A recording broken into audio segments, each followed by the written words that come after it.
Martial Ménard est un éditeur heureux. Ce livre, Les mémoires d'un paysan bas-breton, est en passe de devenir un best-seller.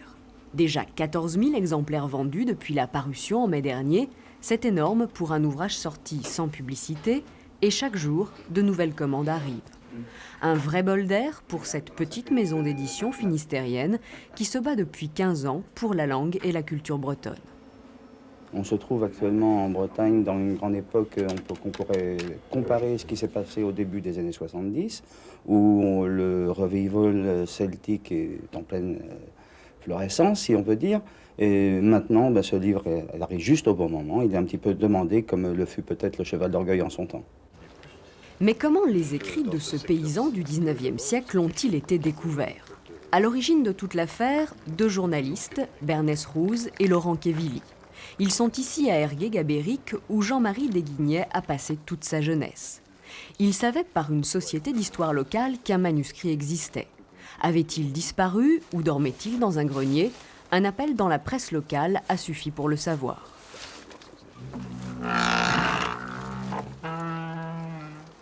Il a tout simplement mis dans le journal qu'on cherchait le manuscrit. Voilà, j'ai raconté un peu la vie de Jean-Marie Desguignets.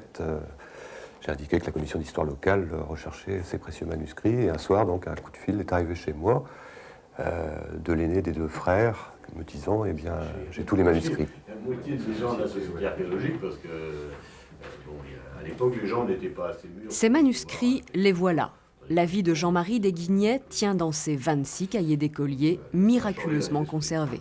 Aussi bien ils seraient chez moi encore des années à... D'ici qu'ils soient tous décomposés, quoi, partis en poussière. Je ne sais même pas si je vais regarder, de toute façon. Oui, ça m'a eu démangé plusieurs fois. Encore, c'est qu'ils prennent la place ici. Qu'est-ce que je... Ouais, c'est des valeurs sentimentales. Parce que je ne savais pas qu'est-ce que... ce que ça représentait, non, premièrement, non. Ouais. Puis après, je disais, moi, bon, je vais les garder encore. J'ai bien fait, dans le fond, parce que... Moi, j'aurais détruit ça comme un imbécile. Et ça aurait été dommage car le témoignage de Jean-Marie Desguignets est unique. Il fut tour à tour mendiant, vacher, soldat, cultivateur, assureur, débitant de tabac et a fini sa vie dans la misère. Autodidacte, il remet en cause certaines idées reçues sur la société du 19e siècle. Depuis 20 ans, on entend la même chose sans jamais un couac. Aujourd'hui, voilà, il y a quelqu'un qui reprend tout à rebrousse-poil, quelqu'un qui a vécu cette époque-là et qui ne l'a pas vécu du côté des nantis, du côté du Toubeau, et qui, pour une fois, dit la vie des humbles, la vie des gens tels qu'il était, tous les inimitiés, tous les jeux, que c'était difficile à l'époque de ne pas être bien pensant, etc. Et je crois que les gens se retrouvent là-dedans, on dit enfin quelqu'un qui parle de la Bretagne telle qu'elle était et non plus de la Bretagne idéalisée, de ce paradis dont il nous parle. Et qu'en fin de compte, cette photo était toujours en grand chez ma grand-mère. Ah ouais. Oui, puis il avait dû récupérer les cahiers et tout, du fait qu'ils étaient avec ma grand-mère. Oui, tout à fait. Mais on reste étonné de cette époque, quoi. On ne s'imaginait pas qu'ils vivaient si... vraiment avec rien, quoi. Ils allaient mendier. Ah oui, d'avoir su lire comme ça, c'est formidable, alors qu'il n'a pas été à l'école, quoi. Je trouve que c'est plutôt bien pour quelqu'un qui n'a jamais été à l'école de d'écrire autant que ça, quoi. C'est incroyable.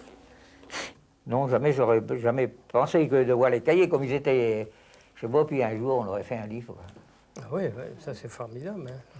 C'était le souhait de ma mère, ça, de mon grand-père. Ça c'était leur souhait. Toujours. Là, je suis content que ça ait été réalisé. Je remercie tout le monde.